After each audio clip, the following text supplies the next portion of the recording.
Emas tetap menjadi salah satu logam mulia paling berharga dan paling dicari di kerak bumi.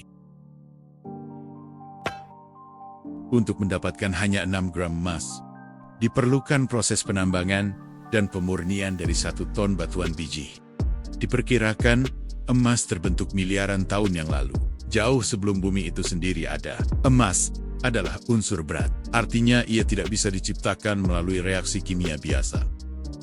Ia hanya dapat terbentuk melalui peristiwa kosmik yang sangat dahsyat, seperti ledakan supernova, bintang raksasa yang meledak di akhir masa hidupnya. Dalam ledakan itu, energinya begitu besar, hingga inti atom ringan bergabung membentuk logam berat, seperti emas, perak, dan platina. Jutaan partikel mikroskopis dari logam-logam ini terlontar ke angkasa. Mereka melayang melintasi ruang hampa, kemudian bercampur dengan debu dan batuan kosmik. Pada awal pembentukan bumi, miliaran tahun pertama, planet kita masih berupa massa cair panas. Unsur-unsur berat seperti besi dan emas tenggelam ke pusat planet karena gravitasi. Namun sebagian kecil tetap tertinggal di kerak dan mantel bumi. Berkat tumbukan asteroid logam yang menghantam permukaan bumi, sekitar 4 miliar tahun lalu, permukaan bumi dipenuhi partikel logam luar angkasa. Asteroid-asteroid ini membawa emas dan logam mulia lainnya, yang kemudian bercampur ke lapisan luar planet kita. Sekitar 2 miliar tahun kemudian, air panas yang terperangkap di dalam bumi mulai bergerak melalui rekahan dan celah batuan. Air panas ini membawa mineral-mineral terlarut, dan saat mereka mendingin, ia membentuk urat-urat kuarsa, tempat emas mulai mengendap dan terkonsentrasi. Batuan yang tampak biasa ini sebenarnya menyimpan partikel emas di dalamnya. Seiring berjalannya waktu, erosi alami mengikis batuan tersebut dan melepaskan partikel-partikel emasnya. Kemudian terbawa aliran sungai dan mengendap di dasar sungai. Sebagian lagi tetap terbawa aliran air. Pernahkah kamu bertanya-tanya, bagaimana emas ini ditemukan, diekstraksi dan disempurnakan? Saya akan menunjukkan kepada kamu. Semua itu terbentuk. Tetaplah bersamaku sampai akhir. Selamat datang di channel Teknopedia. Dukunglah channel kami dengan like, subscribe, dan bunyikan bel notifikasinya.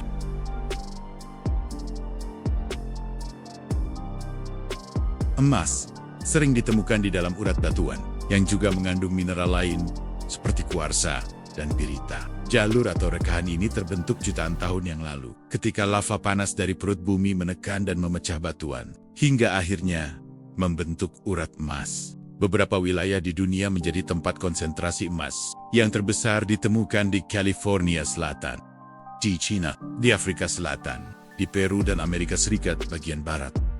Namun, menemukan di mana emas tersembunyi tidaklah mudah. Para ahli geologi memulai pencarian dengan menganalisis peta geologi secara detail, mencari formasi batuan tua, dan daerah yang pernah mengalami tekanan tektonik tinggi. Kondisi ideal untuk peredaran air panas dan pengendapan mineral, dibantu dengan satelit pencitraan tinggi, dan sensor geotermal dan geomagnetik melalui udara. Para ahli geologi dapat mendeteksi anomali kimia dan magnetik di tanah, sehingga dapat memperkirakan dengan tingkat akurasi tinggi, ada emas di bawah sana, di mana sampel tanah dan batuan dikumpulkan dan diuji secara kimia di laboratorium. Jika kandungan emas terkonfirmasi, maka dilakukan pengeboran eksplorasi untuk menentukan kedalaman dan ukuran deposit.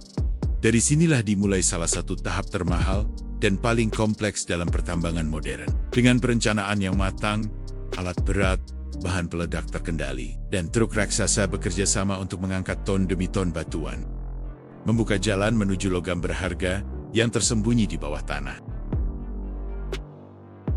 Jika cadangan emas berada dekat permukaan, metode yang digunakan adalah penambangan terbuka. Proses dimulai dengan mengupas lapisan tanah dan batuan tak bernilai di atas biji emas. Ekskavator, loader, dan truk raksasa bekerja tanpa henti setiap hari, memindahkan material dalam jumlah luar biasa. Area tambang digali dalam bentuk tangga besar atau teras bench, agar mesin dapat bergerak aman dan mencegah longsor. Tambang semacam ini bisa mencapai kedalaman ratusan meter dan puluhan kilometer panjangnya. Seperti lubang raksasa yang terlihat dari angkasa. Di area berbatu keras, dibuat lubang yang dalam, kemudian diisi bahan peledak terkendali untuk memecah batuan menjadi potongan kecil.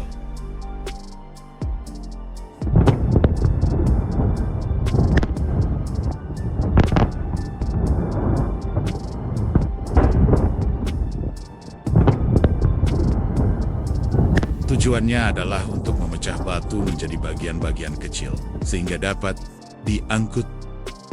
Kemudian, alat berat kembali bekerja untuk memuat biji ke dalam truk dan membawanya ke mesin penghancur batu atau crusher di area tambang. Namun, tidak semua emas mudah dijangkau. Untuk cadangan yang tersembunyi jauh di bawah tanah, prosesnya berubah total. Digunakan metode penambangan bawah tanah. Dalam teknik ini, para pekerja menggali terowongan dan lorong mengikuti lapisan batuan tempat emas berada, di mana emas terkonsentrasi.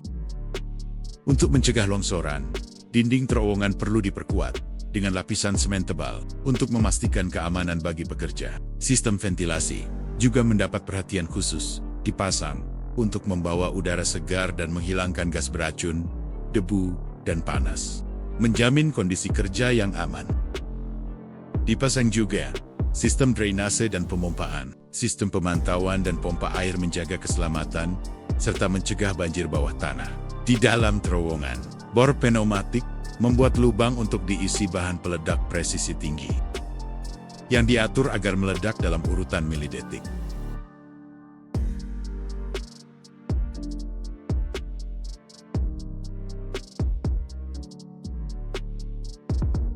Lubang-lubang ini kemudian diisi dengan bahan peledak tinggi, lalu dihubungkan ke kabel pemicu. Dan sistem pemicu elektronik, satuan milidetik, urutan peledakan diprogram dengan hati-hati untuk meledak dalam sepersekian detik. Ledakan ini dirancang dengan cara yang efisien dan terkontrol, meminimalkan getaran dan kerusakan struktur-struktur di sekitar terowongan. Operator kembali untuk memuat dan mengangkut. Material hasil peledakan diangkut dengan kendaraan tambang bawah tanah untuk diangkut ke penghancur. Ukuran yang masih besar perlu dipecahkan kembali, lalu dibawa ke permukaan melalui jalur, konveyor, atau poros vertikal.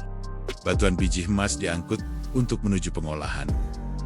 Selanjutnya, biji emas memasuki tahap pengolahan untuk diubah menjadi batangan emas murni.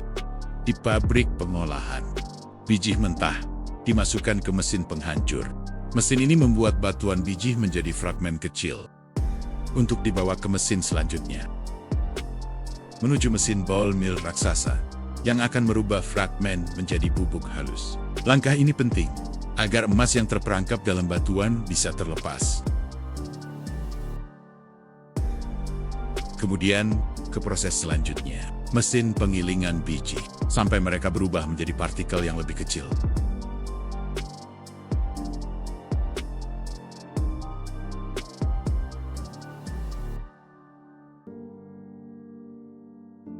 Fragmen yang dihasilkan dari penggilingan dicampur dengan regen air dan kimia, dikenal sebagai pulp mineral. Campuran ini kemudian dipompa ke dalam tangki pemisah, di mana ekstraksi emas yang sebenarnya dimulai. Digunakan metode seperti flotasi, gravitasi, atau sianidasi, tergantung jenis bijinya. Misalnya, dalam proses flotasi, gelembung udara disuntikkan ke dalam pulp, menyebabkan partikel emas dan sulfida terangkat ke permukaan, di mana mereka dikumpulkan sebagai gelembung terkonsentrasi. Sedangkan, dalam metode gravimetri, pemisahan terjadi dengan perbedaan kepadatan. Partikel emas mengendap ke bawah, sedangkan limbah yang lebih ringan akan naik ke permukaan. Dalam kasus di mana emas halus berserakan di batu, proses sianidasi diterapkan, metode yang paling banyak digunakan di dunia. Dalam teknik ini, pulp mineral dicampur dengan larutan cairan natrium sianida. yang melarutkan emas dan memisahkannya dari kotoran. Emas terlarut kemudian diperoleh kembali dari larutan melalui dua metode utama. Presipitasi dengan seng atau disolusi menjadi karbon aktif. Dalam presipitasi, seng bereaksi dengan emas dan mengikatnya dalam butiran padat. Sedang dalam metode karbon aktif, emas yang sudah larut dalam sianida tidak langsung diendapkan, tapi diserap oleh karbon aktif. Kemudian disaring dan dikeringkan. Untuk selanjutnya, dibawa ke tungku peleburan dalam oven melebihi 1000 derajat Celcius. Dalam panas yang sangat tinggi, emas kemudian meleleh dan terpisah dari kotorannya, menjadi emas cair yang berkilau. Lalu, emas cair ini dituangkan ke dalam cetakan grafit dan mendingin menjadi batangan logam tebal yang disebut bullion. Bentuk standar yang digunakan oleh bank dan lembaga keuangan di seluruh dunia. Setelah pengecoran awal, emas yang diperoleh masih mengandung pengotor kecil logam lain, seperti perak dan tembaga. Untuk mencapai tingkat kemurnian tertinggi, diperlukan proses pemurnian secara elektrolit atau kimia. Proses ini meningkatkan kualitasnya menjadi 99,99% kemurnian, yang disebut emas 49. Dalam pemurnian elektrolit, batang emas diubah menjadi kutub anoda dan dicelupkan ke dalam larutan basah. Ketika dialiri arus listrik, atom emas terlepas dan menempel perlahan di katoda, membentuk butir emas yang hampir sempurna. Setelah pemurnian, emas murni kembali dilebur dan dituangkan ke dalam cetakan standar. Dicetak menjadi batangan resmi linggut yang bersertifikat dengan berat mulai dari beberapa gram hingga lebih dari 12 kilogram. Dari partikel emas yang terperangkap dalam kerak bumi, menjadi salah satu bahan yang paling berharga dan diinginkan.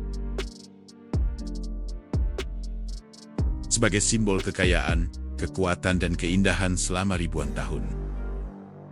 Terima kasih sudah bersamaku sampai selesai. Dukung channel ini dengan like, subscribe, dan bunyikan notifikasi loncengnya, agar kami bisa memberikan konten-konten bermanfaat lainnya.